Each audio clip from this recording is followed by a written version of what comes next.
UP police constable में 10 जून की first shift में आए हुए मैथ के क्वेश्चंस का सॉल्यूशन देखेंगे हम श्री शिक्षा नंबर 1 ऐप पर। ठीक है। इसमें पहला क्वेश्चन आया था कि एक दुकानदार ने एक सप्ताह की अपनी दैनिक बिक्री इस प्रकार दर्ज की कि सोमवार को 1200, मंगलवार को 1500, बुधवार को 900, गुरुवार को 1800 और शुक्रवार को 2100, शनिवार को 2400, रविवार को 600 रुपए। सप्ताह की कुल बिक्री कितनी है वो बतानी है। कुछ नहीं करना था, सिर्फ इनको जोड़ना था। जोड़कर जो ऑप्शन में दिख रहा था वो टिक का निशान लगाना था। ठीक है। कैसे करेंगे इसको?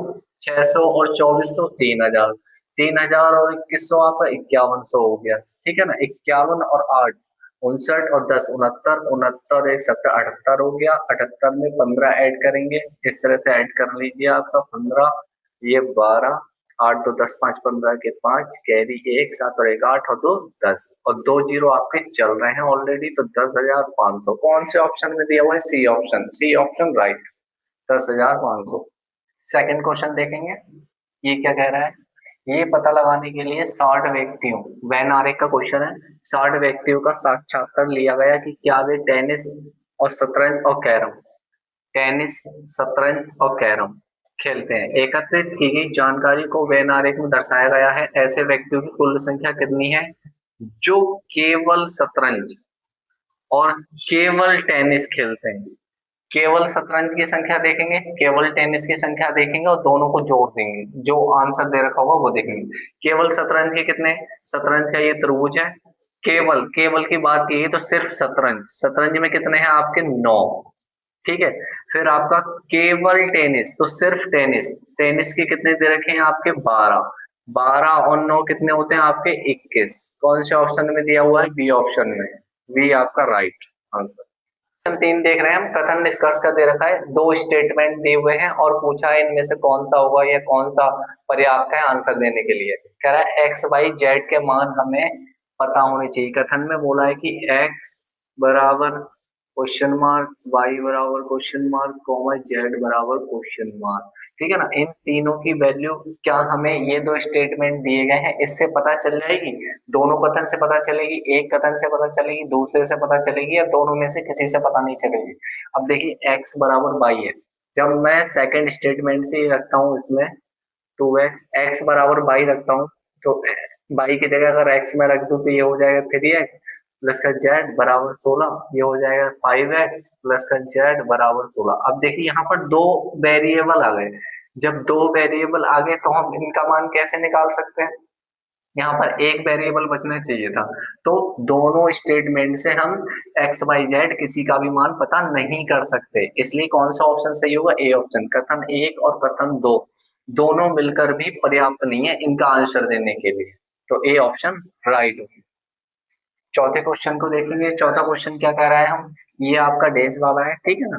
यदि अंकिता अंकिता प्रतिदिन 3 घंटे काम करती है तो वह अकेले काम को 8 दिनों में पूरा कर सकती है और माया अकेले उसे 12 दिनों में पूरा कर सकती है 3 घंटे ही काम करके। ये बात ध्यान रखना, ये उसने रिपीट नहीं करी है।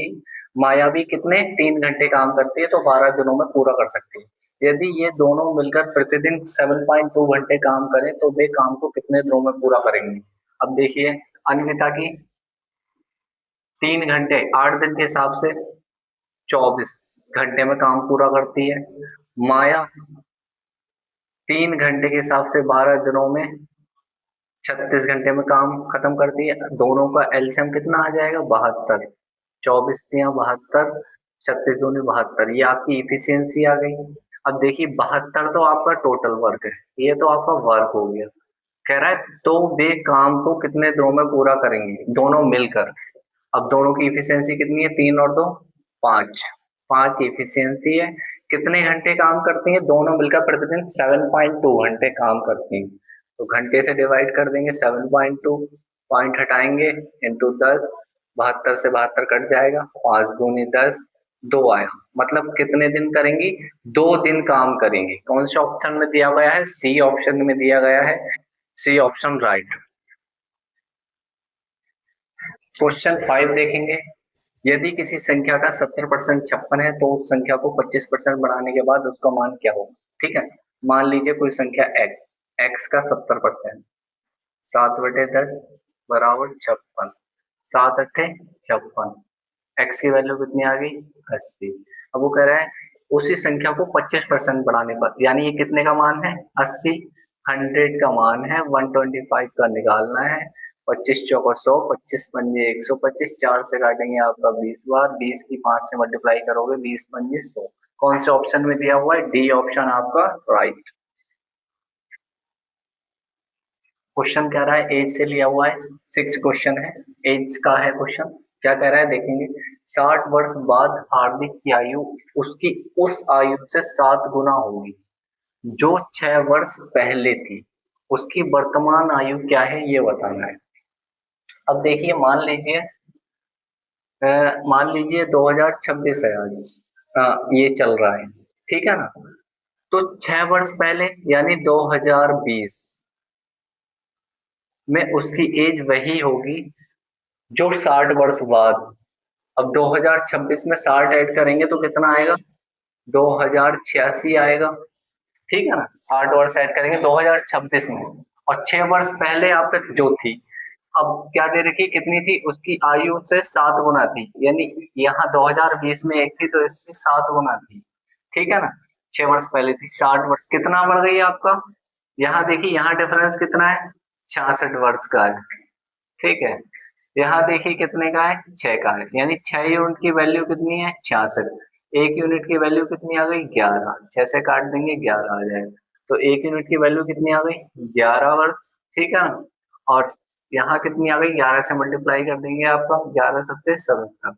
अब इधर देखिए उसने कहा है उसकी वर्तमान आयु, ये तो 2020 की है, 2020 की है, तो 2026 में आने के लिए हम 6 वर्ष पहले गए थे ना, तो 6 वर्ष ऐड कर देंगे इसमें, जब 6 वर्ष ऐड करेंगे तो 17 वर्ष आ जाएगी।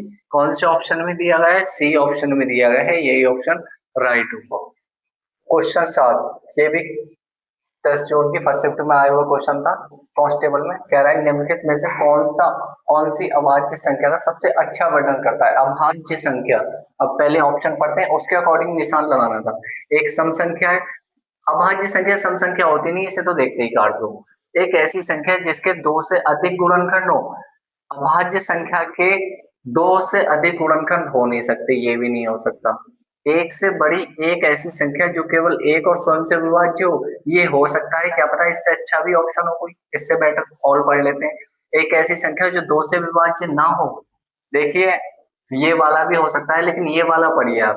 कह रहा है कि कौन सी अभाज्य संख्या का सबसे अच्छा वर्णन करता है, एक से बड़ी एक ऐसी संख्या जो केवल एक और स्वयं से विभाज्य हो। अब आपको पता है कि कोई भी अभाज्य संख्या है, फॉर एग्जाम्पल के लिए 3 ले लीजिए, 3 एक अभाज्य संख्या है जो या तो खुद 3 से विभाजित होगी या 1 से विभाजित होगी, तो इसका सही जो ऑप्शन होगा, सही आंसर जो क्या होगा वो होगा सी। सी वाला बेटर आंसर है, तो यही आपको टिक करना था देखकर, तो सी वाला ऑप्शन राइट, ठीक है। क्वेश्चन 8वां देखेंगे हम। क्वेश्चन 8 है दो संख्याएं 3:4 के अनुपात में है और उनका एचसीएफ इतना है, एलसीएम ज्ञात करना है, ठीक है। एचसीएफ एलसीएम का क्वेश्चन दिया हुआ था क्वेश्चन 8, ठीक है। फॉर्मूला इसका होता है पहली संख्या गुणा दूसरी संख्या बराबर एचसीएफ इंटू एलसीएम। अब देखिए पहली संख्या 3, हमें पता है कि अगर रेशियो में संख्या दे रखी है तो एचसीएफ से मल्टीप्लाई कर दें तो संख्या मिल जाती है, यानी 88 की 3 से मल्टीप्लाई कर देंगे पहली संख्या मिल जाएगी, 88 की 4 से मल्टीप्लाई कर देंगे दूसरी संख्या मिल जाएगी। एचसीएफ आपका दे रखा है 88 इंटू एलसीएम हमें निकालना है। 88 से 88 कट गया, 4 3 12 8 96 का 6 यूनिट डिजिट देखिए, इसके में केवल एक ही ऑप्शन में आपका यूनिट डिजिट 6 दिया हुआ है, तो सी ऑप्शन आपका राइट हो, 1056 राइट आंसर। क्वेश्चन 9 देखेंगे हम। 5,340 रुपए की राशि को प्रतिवर्ष 10% की चक्रवृद्धि ब्याज से कंपाउंड इंटरेस्ट दर पर निवेश किया जाता है, 2 वर्ष के बाद राशि क्या होगी, ठीक है। कंपाउंड इंटरेस्ट का क्वेश्चन आया है, राशि कितनी दे रखी है 5,340, ये 100% का मान है, 10% के हिसाब से 2 वर्ष का राशि। अब देखिए 2 वर्ष का हम वो निकालेंगे कंपाउंड इंटरेस्ट, तो आपका इस तरह से निकालना है सक्सेसफुल मेथड से, 10 + 10 + 10 गुणा 10/100, 10 और 10 आपका कितना हो जाएगा 20, प्लस का ये कट गया आपका 1, 20 और 1 21%। बट आपको डायरेक्ट याद होना चाहिए अगर एग्जाम में टाइम बचाना है तो। अब देखिए यहाँ पर 121, क्योंकि ये हमें क्या निकालना है अमाउंट, राशि निकालनी है, क्योंकि हमें मल्टीप्लाई करने की जरूरत नहीं है, क्यों ना हम यूनिट डिजिटल सम से कर लें। पहले ऑप्शन का डिजिटल सम देख लें। 4 4 8 और 1 9, जहां भी 9 8 है उसको हटा देते हैं। 6 6 12, 12 का आपका कितना होगा 3, यूनिट डिजिट 3। 4 4 8 और 1 9, 6 5 11 का 2, 4 5 4 9, 6 5 11 का आपका 2, ठीक है। 4 4 8 और 1 9, 6 4 10, 10 का यूनिट डिजिट हो गया 1। अब देखिए ये तो सेम आ गए, क्या पता ये आंसर ना हो, निकाल कर तो देखिए आप, ठीक है।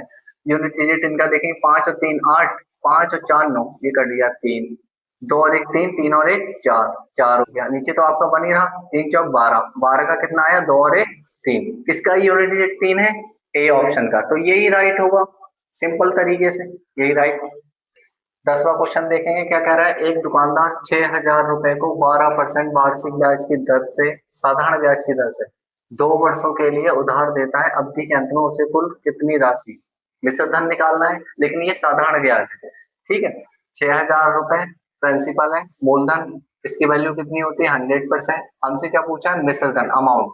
हमें पता है अमाउंट क्या होता है, जो भी आता है उसको 100 में जोड़ देते हैं, 100 में जोड़ देते हैं 12%।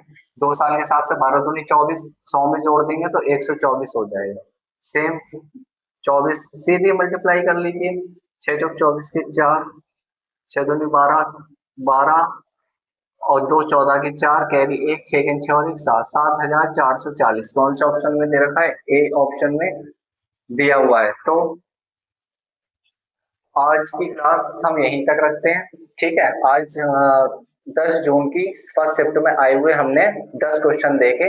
आगे की क्लास हम नेक्स्ट में आगे के जो क्वेश्चन है वो नेक्स्ट क्लास में देखेंगे हम। Thank you.